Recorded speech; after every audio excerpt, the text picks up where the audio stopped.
All right, so I've been offline for a little while and I'm coming back. I'm going to try and do something where I post a thing, whatever it might be, every day for the month of April, 30 days, right? And the reason I'm doing that is because, for fuck's sake, now the washing machine decides to go.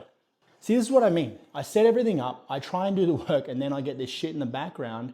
But the reason I'm doing this is because I have this issue, one, with my own level of perfectionism, which is just an easy excuse to not do anything. And two, I travel around and I hear all these blokes say to me, we can't say anything anymore. Man, Dave, we try and we try, and then we get told we're wrong and it's not working. And I understand that, right? I can understand why someone who's trying to move along a journey where they're starting to understand women's safety from a perspective where maybe they participated in a culture in the past that didn't contribute to women's safety.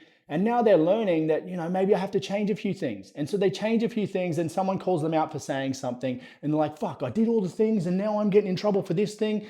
I get it from both sides. It is frustrating to hear someone say that thing that people have always said to oppress you, to hold you down, to offend you, to upset you, to put you in an unsafe situation. And I can see that as definitely from women's experience what that's like. I don't understand it obviously, but I can see it. I can also see from a man's perspective in the fact that he's trying and he's still getting it wrong and feeling deflated by that. Now, here's the thing. When we say you can't say anything anymore, you're just taking the easy road, right? There are so many things we can say, so many things we can say, and I'm going to get into that in probably another video. Where was I?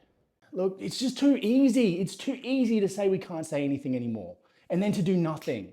And look, it's too easy for me to say I'm too much of a perfectionist and then not post videos. And so for the next 30 days, I'm just going to post something. I'm probably going to get a lot of things wrong, just like I have in the past, but hold me accountable. Tell me where I got it wrong. Help me do better. And for the other lads who are out there getting it wrong, be willing to be held accountable because this is part of it, man. I've gotten it wrong in front of hundreds of people, standing on a stage with a microphone, talking about things where I feel like I'm being passionate. And then the CEO of the organization I did that talk for contacts me and says, Dave, the language you said and the language you used in that speech, it did impact some of the women in the room because they are survivors and they didn't see it as passion, they saw it as aggression. And bro, I got to take that on, right? It would be easy for me to say, hey, they need thicker skin. They need to deal with it. The reality is though, I don't want to have that impact. So when I hear comments like that, I'm not sitting there thinking to myself, Dave, you're the world's biggest piece of shit. I'm thinking, Dave, how can you do this better? How can you do this in a way that does inspire people, that does offer people skills, resources, opportunities? And so for the next 30 days, that's what I'm going to try and do. That's the plan. I don't know how it's going to work out. This video sucked, but hopefully the other ones don't. I appreciate y'all. Thank you. Why'd I say thank you?